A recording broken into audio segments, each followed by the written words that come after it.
Super derpy. All right, welcome. Okay, so trade flows and international trade.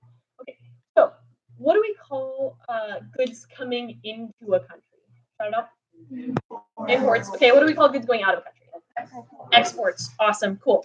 Okay, so trade flows we're going to talk about in two accounts, they're called, which is just how we keep track of imports and exports and the money from them. Okay, so we have the current account.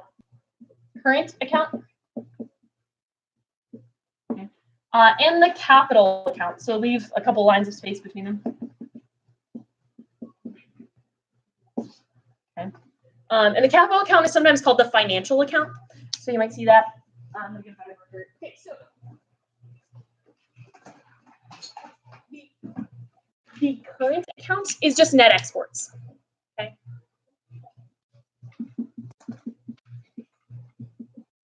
And the terms we'll use to talk about adding or taking away money from each of these accounts is credits and debits. Okay. So credit, what does it mean to give someone credit for something? Yep. Yeah, you like add it to them, right? You're like, oh yeah, you give them credit. Okay, so credit is to add something. Okay, so we talk about a credit to the current account. It's something that adds to like positive net exports. Okay, so what is positive net exports? Or the positive part of net exports? Shout out. Exports, right?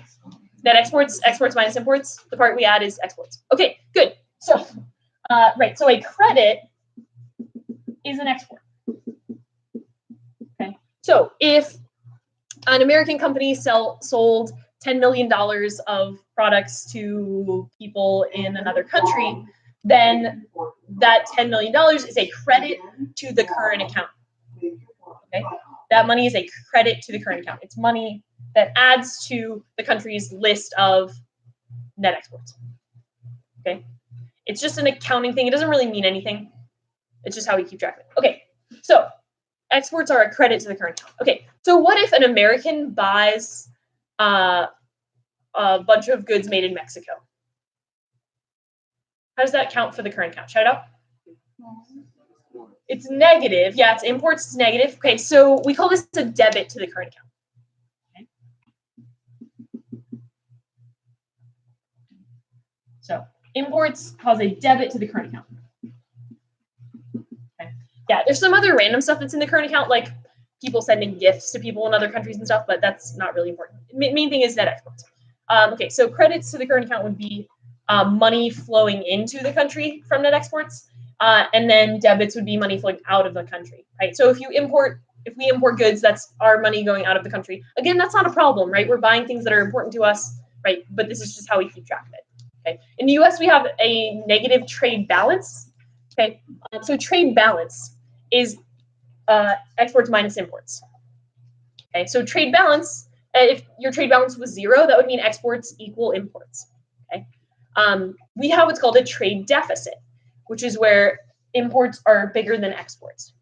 Okay. Yeah, that's true of most developed countries. But yeah, basically in America, we're very wealthy and we buy goods from all over the world.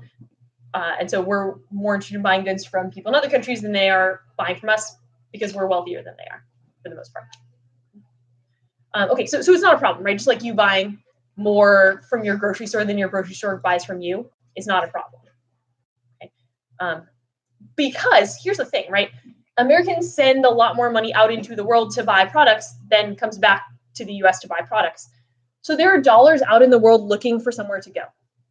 Does that make sense, right? Every time Americans buy a good, that dollar goes out into the world. And if those foreigners don't want to buy as much American goods as we want to buy their goods, then there are dollars that need somewhere to go, okay? But you can really only spend dollars in the United States. So what's something that a foreigner could buy, something American a foreigner could buy that isn't goods and services, right? Because this one is goods and services. But if you don't want to buy American goods and services, what's an American thing you can buy? Yeah, Maria? Well, you already have a dollar. What's something you could buy with that dollar that isn't goods and services? Olivia? What do you mean? Good. So investments in the colloquial sense. Yeah, stocks and bonds, right? So that's going to be the capital account. Okay. So this is purchases of stocks, bonds, land, and construction, right? Like factories and stuff. Okay, so purchase of stocks, bonds, land, factories, capital. Yeah, right. All of these investments in the colloquial sense, right? So yeah, stocks, bonds, land, factories, capital, all of it. Yes, Arjun?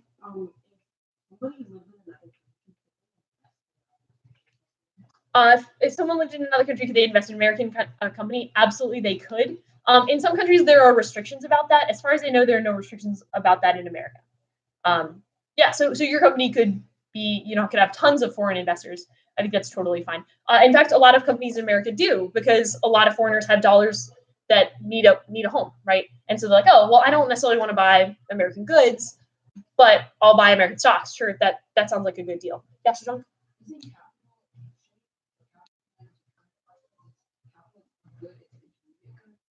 What? Capital's a new final good. Yeah, so it's not an intermediate good. And it is, it does help with production, right? Yep. Mm-hmm. Yep. Ooh, good question. So yeah, if somebody wanted to, a foreigner wanted to buy American stocks or bonds, would they have to exchange it into their currency into dollars? Absolutely. So that is going to affect the demand for foreign currencies. That is going to affect the exchange rate. Good. So that's one of the shifters of the exchange rate. Excellent. Good. We'll talk about that. Yes, Chloe.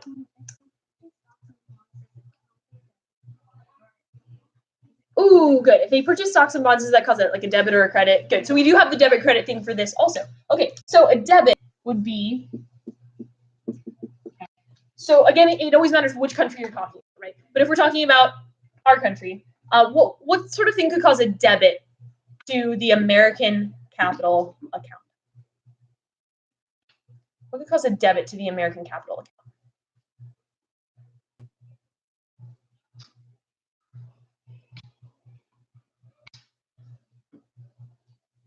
Okay, so debits are negative, right? Okay. So it would be an American buying stock in a Chinese company, right? Or an American buying a factory in Sweden.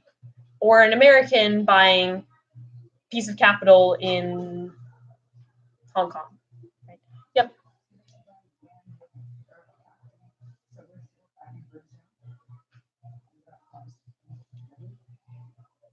So this is only international trade, right? So it's only if there's stuff crossing international lines. So it's only if Americans doing some buying of these things abroad, or a foreigner's buying some of these things in America. Okay, great. So a debit would be something like an American buying a factory in Hong Kong or whatever. So that would be a debit.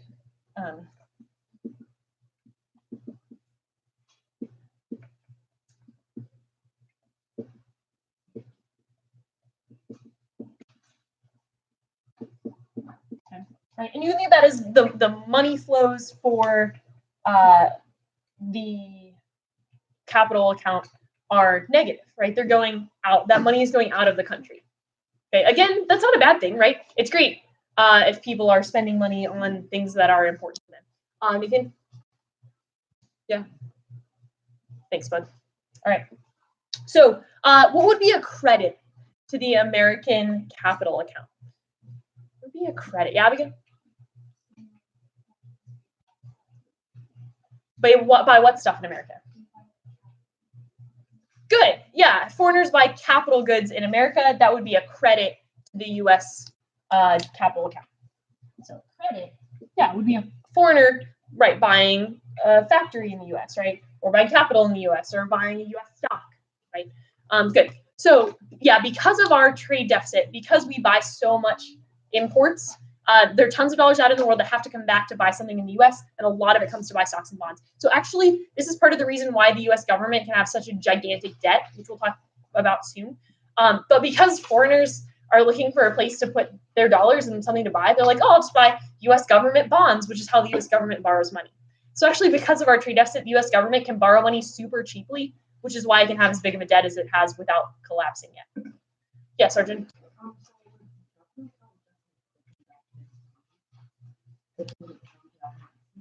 Yeah, it just includes what we call assets. Yeah. Yep. So like consumer goods or production goods are up here, assets. Things you might buy that would gain value over time are down here. Yep. You good with that? Okay, so that's the current and capital account. Very important. Okay, so we have the balance of trade. And someone want to recap what's the balance of trade? Yes. Exports minus imports. Yeah, good. So trade balance of 0 means imports equal exports. Negative trade balance would mean more exports than imports. Positive trade balance would mean, wait, no, did I get that wrong? Yeah, negative trade balance would be more imports than exports, and a positive trade balance would be more exports than imports. Arjun. Is trade balance and net exports? It's a different way of talking about it, but it's the same idea. Yeah, for sure. Okay, awesome. We cool with that? Cool. Okay, so this is very important. A little weird. So practice the terminology. Okay. Reasons it changes. So of course, like any change in preferences about buying capital or buying consumer goods will change the trade balance, right? So if like American goods become more trendy around the world, then that would increase our net exports, and that would change the trade balance. We'll talk about exchange rates, but the exchange rate changing makes goods seem cheaper or more expensive in different places, so that's going to change the trade flow. Yeah, there are going to be a bunch of things that we'll talk about more at the exchange rates. Okay, so now the world market graph. Okay, so let's look at so what we're going to do is we're going to draw a domestic market, so the American market for whatever, including the world supply curve. Okay, so we could do this either for a good that America has a comparative advantage in, or for a good that America does not have a comparative advantage in. OJ, if you want to close the blinds, we're going to do that. Sorry. Oh, okay, good. All right. Okay, so price, quantity. Okay, so let's look at the domestic market for something that we don't have a comparative advantage. So any ideas about what will be a market that the U.S. does not have a comparative advantage in? Yeah, Chloe? Sugar, good. Yeah, so we talked a lot about that one. Cuba. Yeah, so domestic sugar is a great example. Great. Okay, so there's a domestic supply and a domestic demand. That is demand and supply from Americans. Oh, okay, got some chatters. Okay, hi chatters. Okay. Okay, so we have domestic supply and domestic demand. Okay, so supply domestic, demand domestic. Okay, great. So if the U.S. does not have a comparative advantage in producing this product, then we're also going to have a world supply curve that is going to show a lower. Actually, wait. We could. Okay, actually, an easier way to do it is just going to say is to just take the world price as given. So it's going to be because the world can supply this good at a lower price than we can. But we can take that price as given. So we can say the world price is, okay, so I don't know. We'll make this U.S. equilibrium price. I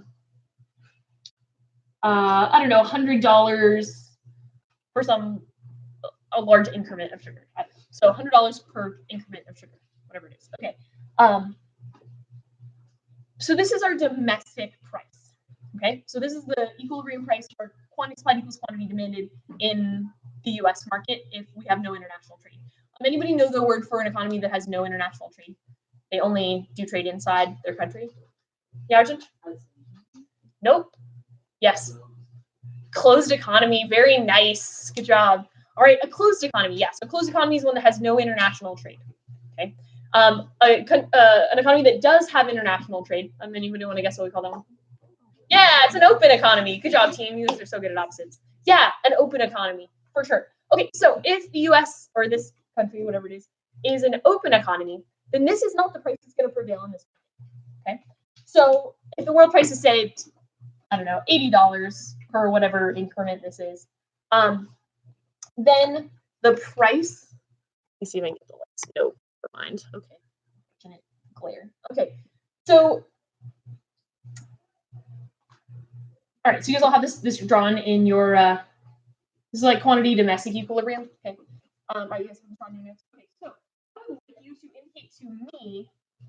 Oh, actually, let me give you some quantities, and then I'll have you do like a little free response problem with them. Okay. So let's say our quantity domestic would be 10,000, whatever this increment is, right? 10,000 quantity of sugar. Really, like, I don't know, whatever. Okay, and then the quantity here would be 6 whatever increments. This would be 10. No, we'll do 14. There we go. 14 whatever increments. Okay. So if the U.S. Yeah. Okay. So if this is an open economy, how many units will American consumers demand at the world price? Okay, so take a second. Can everybody see it? Sorry, I'll move out of the way. Okay, so at the world equilibrium price, how many units will the American consumers demand? Everybody feel good about that? Okay, shout it out. Yeah, 14K. All right, so right, price equals quantity demanded, or sorry, price equals quantity demanded. Easy, right? Okay. How many units will American suppliers produce at the world equilibrium price? Yeah, it's going to be 6K. Okay, good. So how many units will be imported in this country? Okay, good. Yeah, the difference is what they're importing, right? This difference in quantity, right? So they're going to import this many. Okay, what if we put a tariff? Okay, so let's have a $10 tariff. Okay, so $10 on each increment, whatever that is. Okay, so okay, so we'll do 8K, 12K. Yeah, we'll just have it all be proportional. That's fine. Okay. All right. So, okay. So yeah, we could have, and probably if you see this on like a test question, it'll have lots of things indicated. It won't be quite as easy as this where I've only indicated stuff that's important. But if we have this $10 tariff, what's the new equilibrium price? Shout it out. It's going to be $90. Okay, so we've raised the price by $10. Okay. So the new market price is $90. All right, so then how many, oh yeah, okay. So now what is the revenue collected by this tariff? Okay, so you can go ahead and write down the calculations if you need to. So how much revenue will the government make from this tariff? Shh. Try to figure it out on your own, and then we'll talk about it.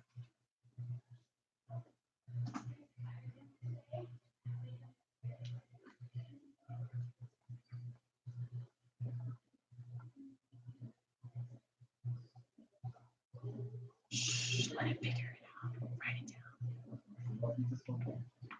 Sorry? Wow, noob. Shh. Okay. You guys need more time? You've at least had it set up. Okay.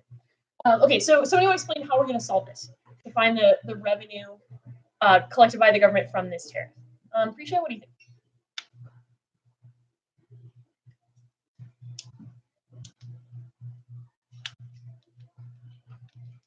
Yeah, tariff revenue. How would we solve it? Okay, yes, no, solve. Somebody who hasn't answered one yet. Isaac, what do you think? Okay. The tariff is $10, right? Yep. Then we would multiply it by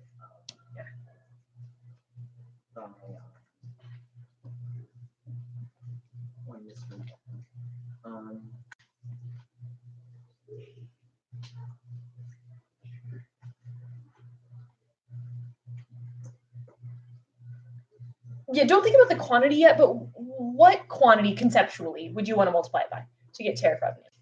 The amount of the tariff times what stuff?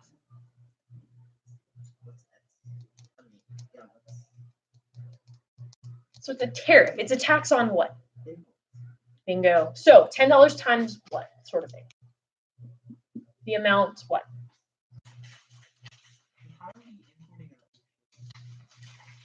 We are not. This is the world price. And so this is the domestic price and the domestic supply, but we're able to import at the world prices, right? Which was $80, but we put this $10 tariff. Yeah. Okay, help out, OJ. Good. So we notice at this higher price, our quantity demanded is now 12K. Our quantity supplied is now 8K. So now we're importing 4K. You see that? Okay. So tariff is a tax on imported goods. So you'll take the amount of the tariff times the amount of imported goods, right? And that'll be the revenue from the tariff. Okay, awesome. So that'll be the revenue from the tariff. Okay, awesome. So whatever that is. Okay, great. So that's our how much revenues earned from the tariff. Yeah, tariffs were the main source of revenue or a main source of revenue for the U.S. government prior to the establishment of the income tax in the 1920s. Right, as the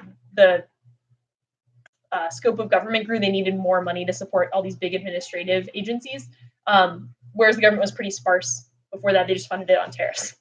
Okay, cool. All right, so what is the consumer surplus?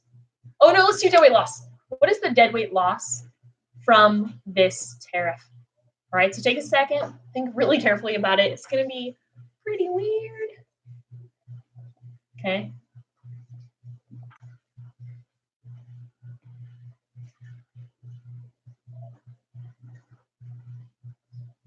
If you think it was easy, you're probably wrong because this is like an AP question from the AP test. So think carefully about it.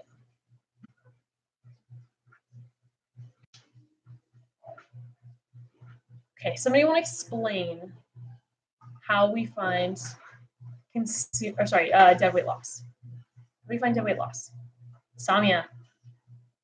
Okay, what is deadweight loss?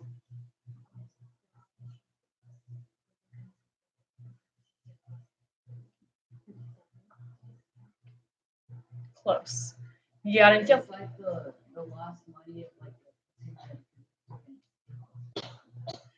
So consumer producer surplus is extra happiness. It's not amount. We measure it in dollars, but it's not an amount of money. Yes, Stream. Awesome. Loss producing consumer surplus from trades that are not happening. So we ask ourselves, which trades are not happening that would be happening if we were at international equilibrium? So where do we see those? The trades that are not happening because we're not at international equilibrium. Shashank? 6 to 8. These trades aren't happening? Okay, wait. What quantity of trades was happening before? Yeah, there you go. Okay, good. We were consuming 14,000 units, right? Now we're only consuming 12.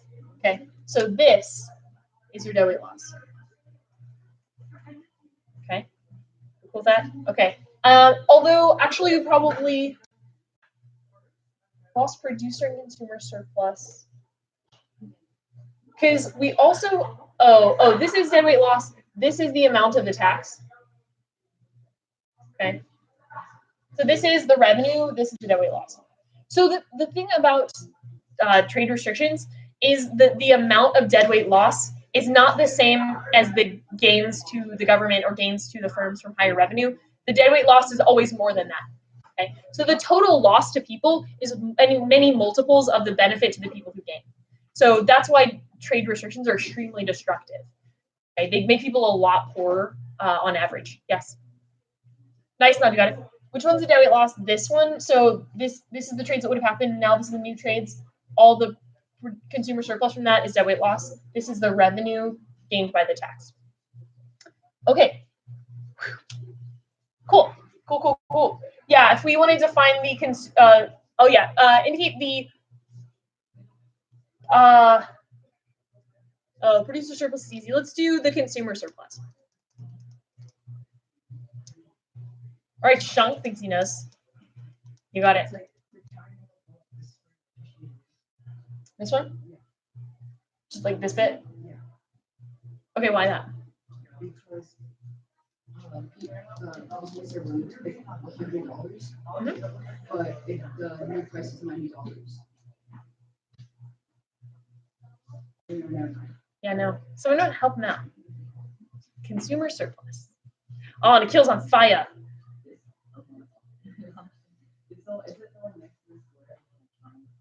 This one? Why? Yeah, what is consumer surplus, right? We should ask ourselves that first before we try to find it. What is consumer surplus? Lisa?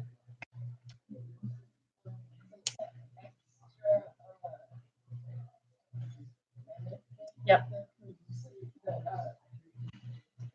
the consumers get from getting it good at price lower than their reservation price. Excellent, good, right? Extra value to consumers who pay a lower price than their reservation price. Awesome. Okay, so that's all this stretch of the demand curve down to the price, right? Everybody see that? This is all people paying less than they're willing to pay. And so all this business is the consumer surplus. Everybody cool with that? Yeah. Yes, okay.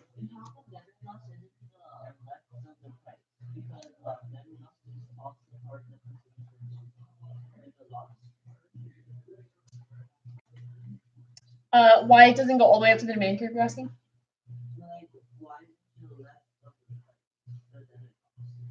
Why isn't the deadweight loss to the left of the price? It is. So the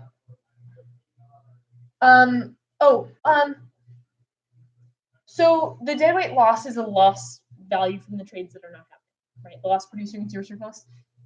In this case, we're not seeing the lost producer surplus because of it, because that producer surplus is for foreign producers. So they are experiencing a deadweight loss because of this, but we can't see it on this graph because we only see the domestic producers. But our domestic consumers are worse off. So this looks like half of what it should be because it's only showing the lost consumer surplus because we can't show the lost producer surplus on this graph. So that's why it's not the normal shape of triangle, but it is from the, right? So this is the world market, right? The world supply curve, okay? So this is the lost producer surplus to, Cuban producers, right? Or whatever, who have the comparative advantage.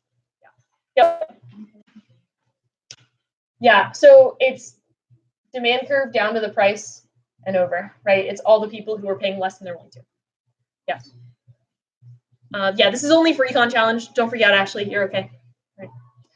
Okay, anything else? Cool, okay. Pretty weird, right? Okay, but do definitely review this. There's some of this in your packet. It's weird, but important. Okay. So then let's talk about exchange rates. It is 4:36, so you're welcome to go if you need to. Does anybody want to stay into exchange rates? Okay, cool. If you want to stay into exchange rates, we'll do exchange rates. Otherwise, have an awesome day. You guys are amazing. You need to go. All right. So exchange rates. Okay. So what is exchange rates? Anybody know what exchange rates are? Yeah, Isaac. Yeah, money. Yeah.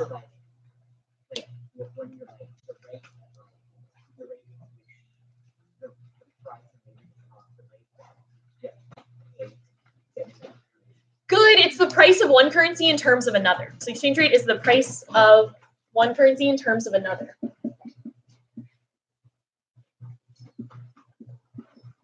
Bye, guys. You're awesome. Right. So the price of one good in term of one currency in terms of another. Right. So yeah, when you're exchanging your dollars for euros or rupees or whatever, you are buying the other currency with your currency. Okay. So the graph looks super weird, but it's awesome. Okay. And what we do is we take the quantity of the currency that you want to know about and the price of the currency, which is pretty weird. Okay, so what currency do we want to talk about? Okay, so I heard pound first, so we'll do the British pound. Has a very fun symbol that I'm going to probably forget. Yeah, it's like a little cursive L with some lines in it. Okay, so the price of a British pound, okay, if we compare it to dollars, which sure, why not? Okay, so then what is the price of a British pound?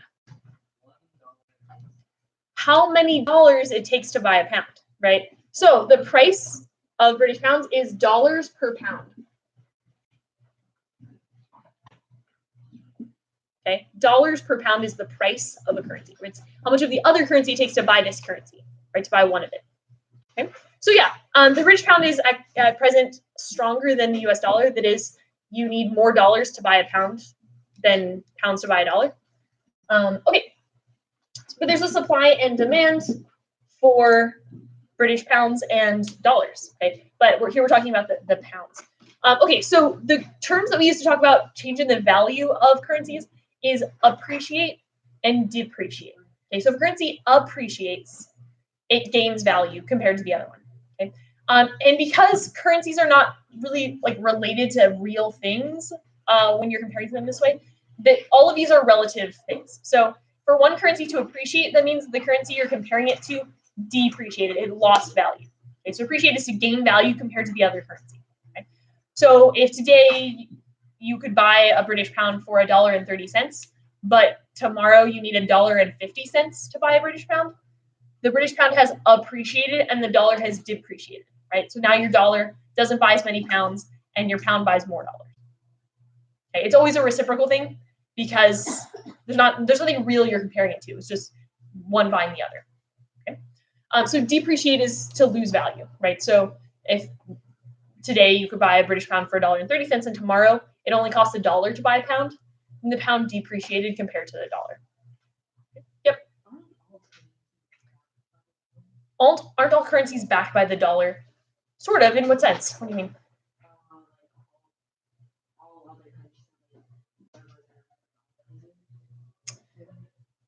We'd have to look. For what purpose? Why would they do it?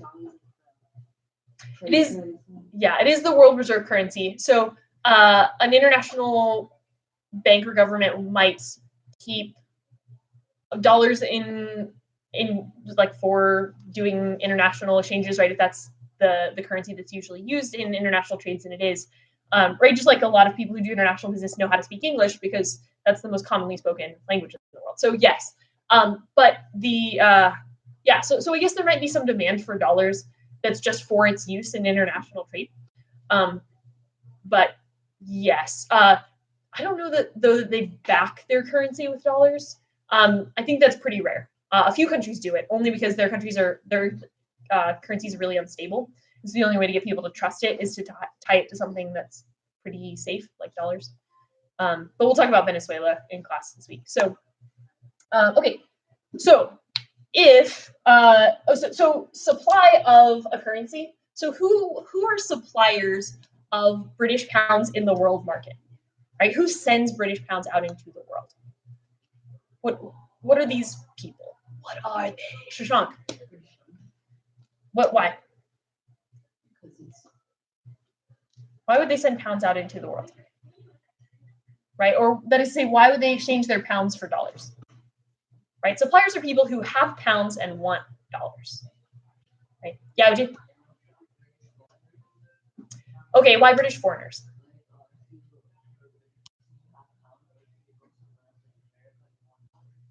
Okay, absolutely, good. So people traveling, right? So yeah, British people traveling abroad or who live abroad and are spending British money in America, they need to exchange their pounds for dollars. Okay, so yeah, supply is people with pounds who want dollars, right? So yeah, traveling would be a good reason. Any other reasons?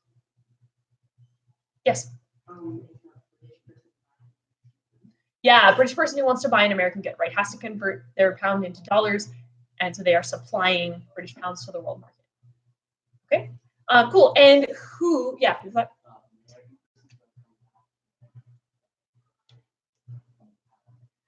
From Britain. Okay, and then yeah, what do they want to do now that they've come back? Yeah, right. If they had some extra pounds from their trip, they want to exchange them back so that they can spend their dollars. Okay, great. So then who demands pounds in exchange for their dollars? Right? Who has dollars but wants pounds? Yes. Okay, good. So for tourism, absolutely, Americans going to Britain. What else?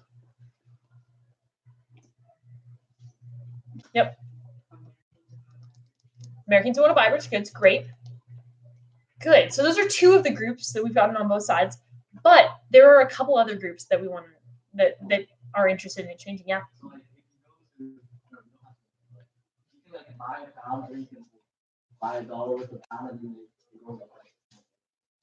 Cool. So we have some speculative demand, right? So it's a pretty risky investment, but some people do buy, that is, they exchange their currency for a different currency, hoping that the currency they exchange to will gain value compared to the one that they exchanged. And then they exchange it back for more money than they started with. And that's a sort of investment. in the colloquial sense, a way to like make some cash. But yeah, so obviously that doesn't work if other people also expect to change, because then the price of the other currency will already have been pushed up, and so it won't gain value and we won't win, right?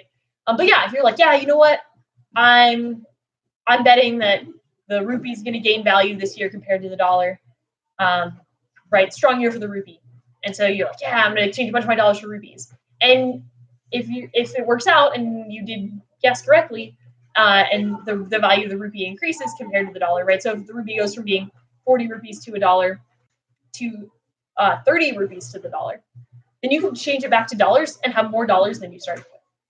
So yes, it is risky as an investment strategy and not a great investment strategy, but you could totally do it, and some people do. So we have like travelers, we have demanders of foreign goods, but then we also have speculative demand. So speculation is what's called where you buy something hoping its price will increase. So speculative demand. Speculators. Good. There's speculators? Yeah, so that's the third group. Speculators. So for both supply and demand is you're gonna have these same groups, right? Because if your speculators think the pound is gonna gain value, then they're gonna be demanding pounds. If your speculators think the dollar is gonna be gaining value, then they're gonna be supplying pounds and buying dollars. Yep. Okay. Okay, good. And then there's a fourth group, and so the last group of people is gonna be people. Okay, so what was the capital account that we talked about earlier? Capital account. Right, so far we've only talked about current account, right? People buying goods and services. But what else can people buy? Yeah, stocks, bonds, capital, factories, land, good. Okay, so definitely if people in Britain, want to buy American stocks, bonds, land, or if Americans want to buy British stocks, bonds, land, they have to come to the exchange market and exchange their currency. Okay, so that would be demanders of or suppliers of like the stuff in the capital account, right? So stocks, bonds. Okay, stocks and bonds are the main one. Okay, so demanders of stocks, bonds. We could call these foreign investors. Okay, so you'll see this as foreign investors. Okay, cool. We'll stop this here. There are shifters of these, but that just changes in these four groups: willingness to buy, desire for the foreign goods, desire to travel to the foreign country, desire to buy bonds in the foreign country. And so that has to do with the interest rate in each country and which country is the better interest rate. Okay, you guys are awesome. Bye.